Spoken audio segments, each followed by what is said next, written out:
قرآن مجید نے انسانی تاریخ کے ایک واقعے کو انسانی تاریخ کا بہترین واقعہ بتایا ہے. نحن نقص علیک احسن القصص، بہترین واقعہ یوسف علیہ السلام کا. یوسف علیہ السلام کی جو زندگی ہے، ان کی جو زندگی کے جو تجربات ہیں، ان کا جو کنٹریبیوشن ہے، ان کے جو اچیومنٹس ہیں، وہ زندگی کے مختلف حصوں میں الگ الگ نوعیت کے ہیں. لیکن میں ایک ہی پہلو کی طرف توجہ دلانا چاہتا ہوں. یوسف علیہ السلام دوسرے ملک سے آئے تھے اور مصر کی جیل میں ڈال دیے گئے. بہت مختصر کر کے بتاؤں گا. بے گناہی کے باوجود انتہائی جھوٹا گندا الزام لگا کے ان کو جیل میں ڈال دیا گیا. کیریکٹر اسیسینیشن کیا گیا. پورے ملک میں ان کو بدنام کیا گیا. اور بدنام بھی یہ کہ انہوں نے عام عورت کے ساتھ چھیڑ چھاڑ نہیں کی ہے، انہوں نے فرسٹ لیڈی آف ایجپٹ کے ساتھ ریپ کیا ہے اور اس کے ساتھ بدتمیزی کرنے کی کوشش کی. بہت سنگین الزام تھا اور اس پر لگا ان کو جیل میں ڈال دیا گیا. مختلف مرحلوں سے گزر کے یوسف علیہ السلام آئے تھے. کیا مزاج تھا، ہر ناقابل برداشت چیز کو برداشت کرنا. نگیٹو سے نگیٹو صورتحال میں یوسف علیہ السلام کی جو تھنکنگ تھی وہ ہمیشہ پازیٹیو رہتی تھی، ہمیشہ مثبت رہتی تھی. وہ اپنے جذبات پر قابو پانے کے عجیب مہارت تھی ان کو. چنانچہ جس پلان کے تحت، ایک بہت سیکرٹ پلان کے تحت اللہ تعالیٰ اپنے غیبی نظام کو چلا کر ان کو فلسطین سے نکال کر پہلے کنویں میں ڈلوایا گیا، کنویں سے پھر مصر کے گورنر کے گھر میں بھیجا گیا، پھر وہاں سے ان کو جیل میں بھجوایا گیا. ایک پلان تھا اللہ کا. یاد رکھنا، اللہ تعالیٰ کے پلان کو سمجھنا دنیا کے بڑے سے بڑے لال مجکل کے بس کی بات نہیں ہوتی. اب یوسف علیہ السلام جیل میں ہیں، 8-9 سال ہو گئے. جب ان کی تربیت مکمل ہوئی اور ایک بہترین پرسنالٹی ڈیولپمنٹ ہو گیا ان کا، ایک شاندار کنسٹرکٹیو آدمی بن گئے، میچور ہو گئے، تو اللہ تعالیٰ نے اب فیصلہ کیا کہ اب دیکھو میری قدرت کا تماشا، اب دیکھو میری سیکریٹ پلاننگ کہ یوسف کو کس پلاننگ کے تحت میں یہاں لایا. بادشاہ نے ایک خواب دیکھا اور خواب کی تعبیر اس کے پنڈت لوگ نہیں بتا پا رہے تھے. بادشاہ کا جو کچن کا سرونٹ تھا، جو کچھ دن جیل میں رہ کر آیا تھا اور اس پر جرم ثابت نہیں ہوا تھا اور وہ رہا کر دیا گیا تھا اور اس نے آ کر پھر سے ڈیوٹی جوائن کر لی تھی، اس کو یاد آیا کہ ارے جیل میں میں تھا، ایک بہت مقدس شریف انسان تھا اور اس نے میرے اور میرے ساتھی کے خوابوں کی تعبیر جو بتائی تھی وہ بالکل پرفیکٹ نکلی. بادشاہ پریشان ہیں تو میں بادشاہ سے اجازت لے کر ان سے تعبیر پوچھ کر آؤں. تو بادشاہ سے پوچھا تو بادشاہ تو پریشان تھا. بادشاہ نے کہا فوراً جاؤ. اب یہ گیا اور جا کر اس نے جیل میں یوسف علیہ السلام سے ملاقات کی اور بادشاہ کے خواب کی تعبیر پوچھی. صاف صاف یہ بتایا کہ نہیں بتایا کہ یہ بادشاہ کا خواب ہے، یہ قرآن میں ذکر نہیں، لیکن خواب بتایا اور خواب کی تعبیر پوچھی. یوسف علیہ السلام نے خواب کی تعبیر بتائی اور بتایا یہ جو کچھ بتایا اس کا خلاصہ یہ تھا کہ دیکھیں اگلے 14 سال مصر میں بہت کروشل ہیں.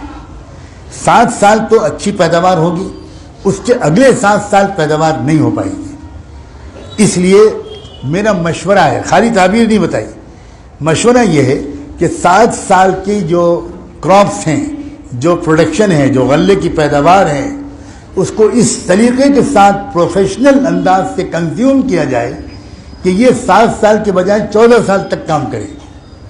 اور ترکیب بھی بتائی کہ غلے کے اندر سے بالیوں کے اندر سے گیہوں کا دانہ اتنا ہی نکالا جائے جتنا 1 سال کی ضرورت ہے، کیونکہ بالیوں کے اندر دانہ رہے گا تو وہ کیڑے نہیں لگیں گے، اگر نکل گیا تو وہ خراب ہو جائے گا. کتنی سائنٹیفک اور پروفیشنل ترکیب ہے. یوسف علیہ السلام نے یہ نہیں کہا کہ تم یہ وظیفہ پڑھ کے پھونک دینا. جی ہمارے یہاں لوگ عام طور پر بس بوتل ہی لے کر آتے، سب مکاریاں کرتے رہے، چھو ہو گیا سب، لاہور بنا.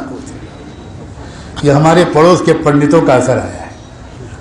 اسلام بے شک دعا پر یقین رکھتا ہے، آیات کلام کے معجزانہ طاقت پر یقین رکھتا ہے، لیکن اسلام یہ کہتا ہے پہلے جو کر سکتے ہو کرو، اس کے بعد اللہ سے دعا مانگو۔ چنانچہ یوسف علیہ السلام نے ترکیب بتائی، وہ شخص آیا، تعبیر بھی بتا دی اور وہ مشورہ بھی پہنچا دیا۔ اب بادشاہ تو یہ سن کر حیران رہ گیا کہ بھائی یہ تو کوئی غیر معمولی آدمی ہے، اس نے تعبیر بھی بتائی اور میرے مسئلے کا، میرے ملک کے کرائسس کا حل بھی بتا دیا، حالانکہ یہ تو جیل میں پڑا ہوا ہے، اس کو تو غصہ ہونا چاہیے تھا۔ آپ سمجھ رہے ہو بات؟ یہ کون کیریکٹر کا آدمی ہے؟ تو بادشاہ نے فوراً محسوس کیا اور کہا کہ بھائی اس کو رہا کرو، میں رہائی کا حکم صادر کرتا ہوں، فوراً جاؤ۔ سرکاری افسروں کو بھیجا اور کہا کہ فوری طور پر جیل سے نکال کر باعزت رہائی کے ساتھ یہاں میرے پاس لاؤ۔ اب جیل کے آفیسرز کے پاس پہنچے، بادشاہ کے آفیسرز، اور رہائی کا پروانہ ساتھ میں۔ یوسف علیہ السلام کو طلب کیا گیا، مبارکباد دی۔ کہے کہ مبارکباد دے رہے ہو؟ انہوں نے کہا آپ کی رہائی کا حکم آیا ہے حکومت کی طرف سے، اب آپ رہا ہو رہے ہیں۔ سلام ہو یوسف علیہ السلام پر۔ ان کا میں اس طرح جیل سے باہر قدم نہیں نکالوں گا۔ 9 سال تقریباً ہو گئے، مجھ پر ایک الزام لگا تھا، آج تک اس کا انویسٹیگیشن نہیں ہوا۔ جب تک اس کی تحقیقات نہیں ہوگی اور میں مجرم یا بے خطا ثابت نہیں ہوں گا، تب تک میں جیل سے باہر نکل ہی نہیں سکتا۔ مجبوراً وہ لوگ واپس گئے اور بادشاہ سلامت جو انتظار میں ٹہل رہا تھا، اس کو حیرت ہوئی یہ سن کر کہ بھئی اس نے جیل سے نکلنے سے انکار کر دیا۔ اس نے کہا پہلے میرے معاملے کی تحقیق کی جائے۔ پھر بادشاہ سمجھا کہ بھئی یہ تو اور غیر معمولی آدمی ہے، مسلمان ہونا کوئی کھیل نہیں ہے، ایک ظرف چاہیے، کیریکٹر چاہیے، حوصلہ چاہیے وفا کے لیے۔ چنانچہ بادشاہ سمجھ گیا فوراً، اور بادشاہ یہ بھی سمجھ گیا کہ اگر ہم نے ملک کی عدالت کے فیصلے ہی کا انتظار کیا تو انشاءاللہ میرا تو انتقال ہو ہی جائے گا۔ اس لیے بادشاہ نے کہا کہ ساری فائلیں میرے پاس لاؤ، میں اس کیس کی ارجنٹ ہیئرنگ خود کروں گا۔ اور اپنے محل میں اس نے عدالت طلب کر لی اور مقدمے کے سارے فریقوں کو فوراً سمن کر لیا، سب کو بلا لیا۔ سب سے پہلے جب سب لوگ جمع ہو گئے تو بادشاہ نے پوچھا بیگمات مصر سے، مصر کی وہ جو سول سوسائٹی کی میڈمز تھیں، سول سوسائٹی کے میڈمز بڑی خطرناک مخلوق ہوتی ہے، ہاں کہیں آپ میں سے کوئی رشتہ نہ بھیج دو، زندگی بھر پچھتائے گا۔ تو سول سوسائٹی کے میڈمز کو بلایا اس نے، جو پروپیگنڈا کر رہی تھی۔ یہ سول سوسائٹی کی میڈمز جو ہیں سب سے خطرناک میڈیا ہوتی ہے، وہ اپنی سہیلی سے کچھ کہتی ہیں اور کان میں کہتی ہیں بہن کسی اور کو مت بتانا، اور 2 گھنٹے میں وہ خبر BBC لندن سے زیادہ تیز رفتار سے شہر میں پھیل جاتی۔ یہ ہے سوشل میڈیا۔ تو سب سے پہلے بادشاہ نے ان بیگمات مصر کو بلایا جو پروپیگنڈا کر رہی تھیں یوسف علیہ السلام کے خلاف، بدنام کر رہی تھیں یوسف کو، اور ان کو ملکہ کی اصل میں خوشامد کر رہی تھی۔ وہ جتنا زیادہ یوسف کو برا بھلا کہیں گی ان کو اتنی ہی زیادہ اعزاز ملے گا۔ تو سب سے پہلے ان کٹہرے میں کھڑا کیا سول سوسائٹی کے ان میڈمز کو بادشاہ نے، اور کہا اب بتاؤ صاف صاف کہ یوسف کے بارے میں کیا جانتی ہو۔ وہ فوراً سمجھ گئی بادشاہ کے تیور، اور انہوں نے سیدھے سیدھے کچھ کہنے کے بجائے کہا ہم صاف صاف اقبال جرم کرتے ہیں، ہم نے اب تک جھوٹ بولا، یوسف بالکل پاک دامن۔ یہ فریق ہٹا۔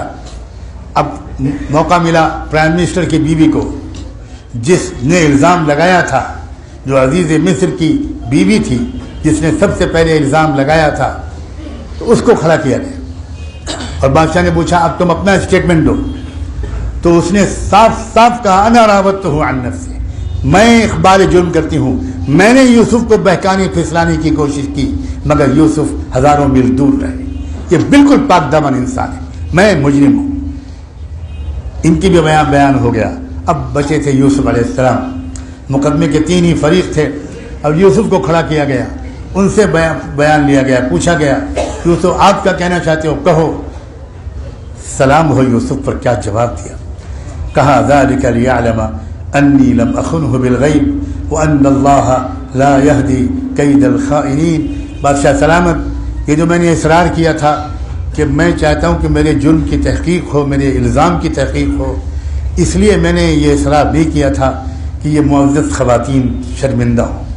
یہ میرا مقصد نہیں تھا، میں تو صرف یہ چاہتا تھا کہ وزیر اعظم کو کے دل سے شک نکل جائے اور انہیں یقین ہو جائے کہ میں نے ان کی امانت میں کوئی خیانت کبھی نہیں کی۔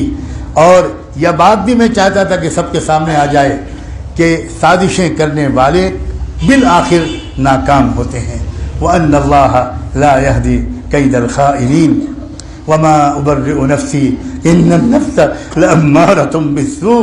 آگے یوسف علیہ السلام نے کہا، اور بادشاہ سلامت میں یہ بھی عرض کرنا چاہتا ہوں کہ یہ جو میں اس وقت گناہ میں پھنسنے سے بچ گیا، یہ میرے تقوی کا کمال نہیں تھا، یہ میرا کمال نہیں تھا، یہ میرے رب نے مجھے بچا لیا، اس کی وجہ سے میں بچ گیا، ورنہ میرا کمال نہیں تھا۔ بس مقدمے کی کارروائی پوری ہوئی۔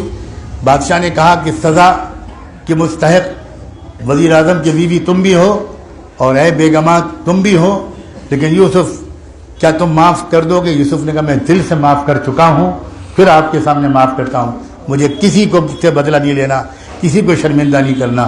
بادشاہ اٹھے فوراً عدالت سے اور عجیب جملہ کہتے ہوئے اٹھے، ائتونی بہ استخلصہ لنفسی۔ اپنے افسروں سے کہا یوسف کو میرے اس کمرے میں لے کر آؤ جہاں میں 1 to 1 ملاقاتیں کرتا ہوں، میں اکیلے میں یوسف سے کچھ کہنا چاہتا ہوں۔ یوسف کو بلایا، ابھی چند گھنٹے پہلے تک جو جیل میں تھا وہ اب دنیا کی سب سے سپر پاور کے ہیڈ آف دا اسٹیٹ کے ساتھ تنہائی میں بیٹھا ہوا ہے، اور ہیڈ آف دا اسٹیٹ کیا کہہ رہا ہے اس سے؟ یہ کہہ رہا ہے یوسف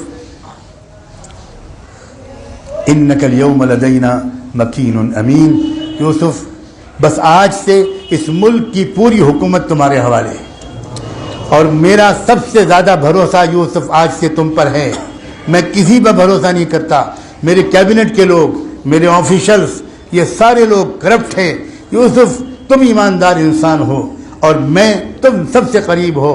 یہاں تک کہہ دیا اس نے کہ پورے ملک پر حکومت تم کرو گے، صرف سکے پر میرا نام ہوگا اور میرا تخت تمہارے تخت سے تھوڑا سا اوپر ہوگا، بس اتنا فرق ہوگا، باقی پورے ملک میں تم حکومت کرو گے۔ اس ملک کو اگر بچنا ہے یوسف صرف تم بچا سکتے ہو، کوئی نہیں بچا پائے گا۔ چنانچہ یوسف علیہ السلام نے جواب میں یہ کہا کہ پوری حکومت اور تمام منسٹریز یہ تو میں لینے کو تیار نہیں ہوں، اتنا کہتا ہوں اجعلنی علی خزائن الارض انی حفیظ علیم، بس اتنا کیجئے کہ یہ جو پیداوار ہے، یہ جو کھیتی ہے، غلہ ہے، یہ جو ایگریکلچر منسٹری ہے، یہ جو فوڈ ڈپارٹمنٹ ہے، اس کی ذمہ داری مجھے دے دیجئے تاکہ میں ایک ایک دانے کی حفاظت کروں۔ بادشاہ نے کہا چلو شروع میں یہی صحیح، تم اسی منسٹری کو سنبھالو۔ اور پھر کیا ہوا؟ تاریخ بتاتی ہے کہ یوسف علیہ السلام نے جب چارج لیا، پورے ملک کا دورہ کیا، پورے ملک کے ایک ایک گھر کی راشننگ کرائی، ایک ایک گھر کا سروے کرایا۔ بہت کم لوگ جانتے ہیں کہ پبلک ڈسٹریبیوشن سسٹم جس کو راشننگ کہتے ہیں، دنیا کی تاریخ میں سب سے پہلے اس کی شروعات یوسف علیہ السلام نے کی، اور ایک ایک گھر کا سروے کروایا اور ایک ریسرچ کروایا انہوں نے۔ سنو نوجوانوں، ریسرچ کروایا کہ آخر یہ پیداوار کی کمی کا سبب کیا ہے، کیا مسئلہ کیا ہے؟ تو پتہ چلا کہ پانی کا مسئلہ ہے۔ پانی جو ہے سوڈان سے آتا ہے، نارتھ سے آتا ہے، اگر وہاں سے پانی کے آنے میں کمی ہو گئی تو ہمارے ملک کی پیداوار کم ہوگی۔ تو یوسف علیہ السلام نے تاریخ کا ایسا کارنامہ انجام دیا کہ 1000 دن میں ایک بہت بڑی نہر نارتھ سے ساؤتھ تک کھدوائی۔ آپ میں سے پڑھے لکھے لوگ، آپ اگر گوگل میں صرف اتنا سرچ کریں کہ کینال آف جوزف، آپ اتنا ڈال دیں کینال آف جوزف، کینال کہتے ہیں نہر کو، جوزف کہتے ہیں یوسف علیہ السلام کو، کینال آف جوزف اگر آپ ڈال دیں گے گوگل میں تو آپ کے سامنے میپ نکل آئے گا، امریکن سائنٹسٹ اور انجینئرز کا یہ آرٹیکل نکل آئیں گے کہ دنیا کی تاریخ میں اس سے بڑا اریگیشن انجینئرنگ کا کوئی پروجیکٹ کبھی نہیں بنایا گیا۔ یہ ہے، میں آپ سے کیا کہنا چاہتا ہوں، یہ واقعات نہیں سنانا چاہتا، کاش کہ آپ اپنی ہمت کو بلند کریں، آج نہیں تو کل، کل نہیں تو پرسوں، جب تک کہ محمد الرسول اللہ کے غلام آپ جیسے لوگ اس ملک کو بچانے کے لیے نہیں کھڑے ہوں گے، اس ملک کو بچنے کا کوئی امکان نہیں ہے۔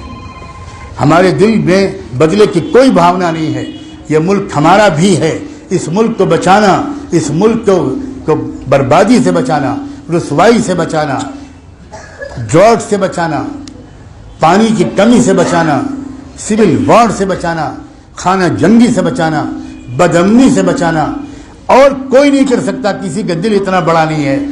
اگر بڑا ہو سکتا ہے تو محمد رسول اللہ کی امت ہی کا.